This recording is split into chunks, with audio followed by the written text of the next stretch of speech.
Brazil football সেই চিরায়ত সাম্বার ছন্দ তো দেখা গেল তাদের খেলায়। ফুটবলারদের পায়ে পায়ে ফুটে উঠল সৌন্দর্যের ফুল, বেজে উঠল যোগবনিতর সুর। বিশ্বকাপ খেলতে দেশ ছাড়ার আগে নিজেদের ফুটবল তীর্থ মারাকানায় ৭০,০০০-এর বেশি দর্শকের সামনে যেই সৃজনশীল আক্রমণাত্মক ফুটবলের ঝংকার তুলল সেলেসাওরা, তাতে করে কিন্তু সমর্থকদের আশার আকাশটা আরো একটু বড় হয়ে উঠল। নিশ্চয়ই এই ব্রাজিল, এই আনচেলত্তির ব্রাজিল, এই ভিনিসিয়াস রাফিনিয়া, এই ব্রুনো কাসেমিরো এবং এই নেইমার রাই ব্রাজিলকে হেক্সা জেতাতে পারবেন। পানামার বিপক্ষে ব্রাজিলের এই জয়টা সমর্থকদের মধ্যে সেই বিশ্বাসের জায়গাটা আরো অনেক বড় করে তুলেছে। ব্রাজিল দলও নিশ্চিতভাবে আরো অনেক অনেক অনেক বেশি আত্মবিশ্বাসী হয়ে উঠবে। বিশ্বকাপ খেলতে ব্রাজিল যুক্তরাষ্ট্রে যাচ্ছে, সেইখানেই তাদের গ্রুপ পর্বের 3টা ম্যাচ। তার আগে মারাকানায় নিজেদের এই শেষ প্রস্তুতি ম্যাচ। এইটা একটা ট্রেডিশন যে লাস্ট একটা ম্যাচ খেলে সমর্থকদের বিদায় জানিয়ে তারপরে যায়। সেইখান থেকে সমর্থকরা এক ধরনের আঁচ করতে পারে যে এই ব্রাজিল কি করবে। সবসময় যে সেটা ঠিক হয় তা নয়, তবে এইবার যেই ফুটবলটা খেলে তারা বিদায় নিল সেইটা অনেকের কাছে একটা প্লেজেন্ট সারপ্রাইজ হয়ে এসেছে। ইটালিয়ান ট্যাকটিশিয়ান কার্লো অ্যানচেলোত্তি তার এই ব্রাজিল দলটার মধ্যে যেইভাবে ওই চিরায়ত আক্রমণকে কম্প্রোমাইজ না করে ফুটবলটা খেলালেন, সেইটা কিন্তু বিশ্বকাপের এই যোগবনিতর ব্রাজিলকে দেখার আশাটা আরো বাড়িয়ে দিচ্ছে। পানামা কিন্তু এলেবেলে দল না। ফিফার র্যাঙ্কিংয়ে তারা আছে ৩৩ নম্বরে, ব্রাজিল নিজেরাই তো আছে ৬ নম্বরে। ফলে তাদের বিপক্ষে ৬ গোল দেয়া এইটা আসলে একটা কৃতিত্ব নিঃসন্দেহে। এবং কার্লো অ্যানচেলোত্তির তৃপ্তির অনেকগুলো জায়গা যে রয়েছে, 2 হাফে সম্পূর্ণ ভিন্ন 2টা দল তিনি খেলিয়েছেন, সবাইকে বাজিয়ে দেখেছেন।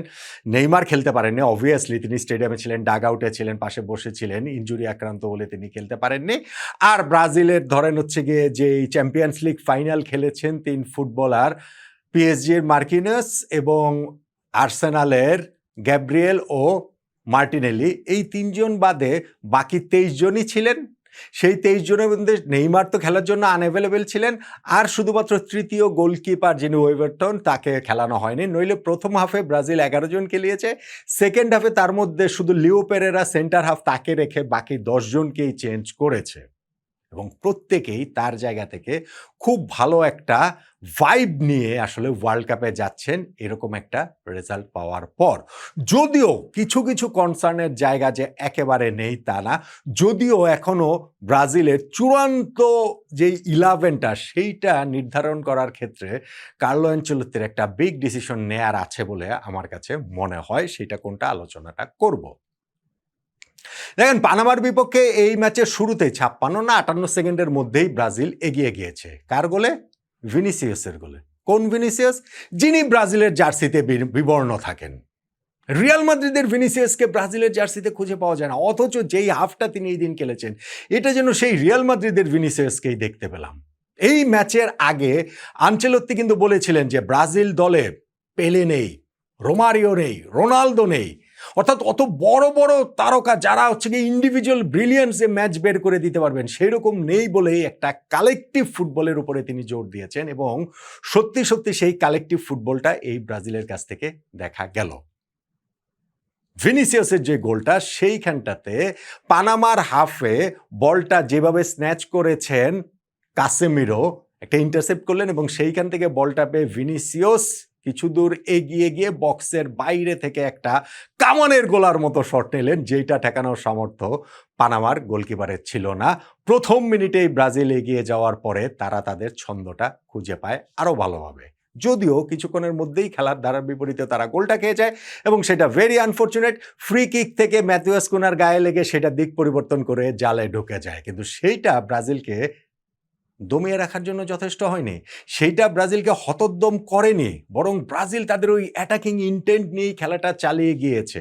ব্রাজিল যখন অ্যাটাকে যাচ্ছিল তখন সেইখানটাতে Vinicius Junior, Raphinha, Luis Enrique, Matheus Cunha, এই 4 জনই কিন্তু হচ্ছে গিয়ে 4-4 হয়ে যাচ্ছিল ব্রাজিলের ওই জায়গাটা অ্যাটাকের ওইখানে। সেইটা সামলাতে রীতিমতো হিমশিম খেয়েছে পানামা। ব্রাজিল কয়েকবার গোল পেতে পেতেও পায়নি, পরে ফার্স্ট হাফের শেষ দিকে গিয়ে সেকেন্ড গোলটা আবার যে লিডটা তারা রিগেইন করলো সেইখানটাতেও ভিনিসিয়াসের অবদানটাই বেশি, যিনি লেফট সাইড আলেক্সান্ডার কাছ থেকে বলটা পেয়ে পানামার ডিফেন্সকে মোটামুটি নাচিয়ে তিনি যেই, এটা কি আসলে তিনি ক্রস করেছিলেন নাকি শর্টই নিয়েছিলেন, আমার মনে হয় তিনি শর্টই নিয়েছিলেন, কিন্তু মাঝখান দিয়ে ওইখানটাতে ক্যাসেমিরো তিনি হেড করে বলটা জালে জড়িয়ে দেন। ভিআর দেখার পর মনে হচ্ছিল মানে গোলটা ডিসঅ্যালাউড আর হয়নি, ওই ভিআর দেখার পর সেই গোলটা স্ট্যান্ড করেছে, ব্রাজিল 2-1 গোলে এগিয়ে থেকে ফার্স্ট হাফটা শেষ করেছে।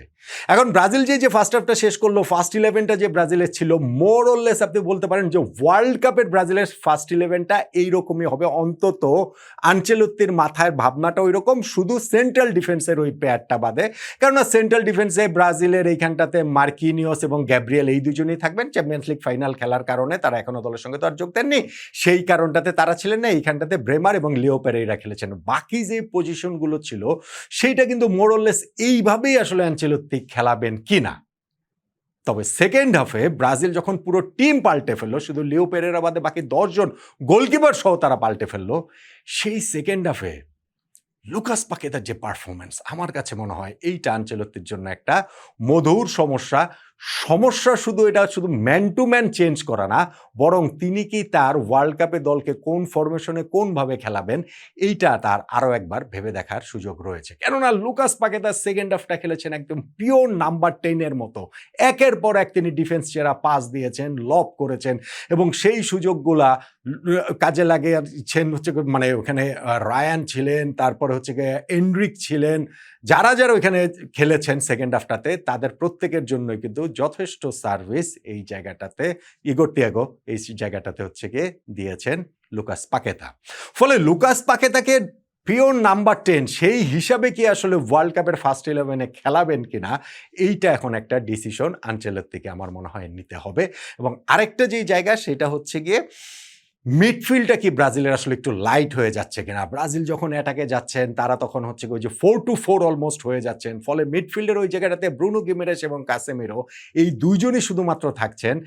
কাউন্টার অ্যাটাকে ব্রাজিল কি একটু ভার্নারেবল কিনা, এবং যখন যুক্তরাষ্ট্রের বেশিরভাগ খেলাটা হবে, ব্রাজিলের গ্রুপ পর্বে খেলা তো বটেই, বেশিরভাগ খেলার ওই জায়গাটা, এবং সেইখানটাতে ওই প্রচণ্ড গরম রয়েছে অনেকগুলো জায়গায়, সেই গরমের মধ্যে 34 বছর বয়সী ক্যাসেমিরো, এই জাস্ট শুধু দুইটা মিডফিল্ডার তার মধ্যে একজন ক্যাসেমিরো, সেইটা বোধহয় একটুখানি ভাবার দরকার রয়েছে যে এইখানটাতে কি আরেকটু মিডফিল্ডটাকে সাপোর্ট দেওয়ার মতো কাউকে আনা যায় কিনা। লুকাস পাকেতো ওই নাম্বার 10 হিসেবে খেললে মিডফিল্ডটাতেও তিনি আসলে ওই হেল্পটা করতে পারবেন বলে মনে হয়।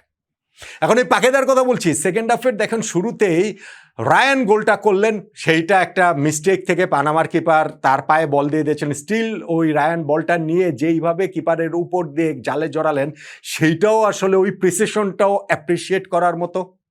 তারপরে যে ব্রাজিল এইখানটাতে আরও গোল পেয়ে গেল 2টা পরপর, এবং সেইখানটাতে লুকাস পাকেতা নিজে যেই গোলটা পেয়েছেন সেই গোলের বিল্ড আপটা ছিল দারুণ। অনেকক্ষণ ধরে ব্রাজিল পাস খেলে খেলে খেলে খেলে এবং ফাইনালি গিয়ে যখন দানিলো একটা ডামির মতো করছেন, লেফট সাইড থেকে একটা পাস আসলো, দানিলো ডামির মতো করে বলটা ছেড়ে দিলেন এবং পাকেতা সেটাকে ওয়ান টাইম শটে জালে জড়িয়ে দিলেন, একটু ডেফ্লেকশন অবশ্য ছিল।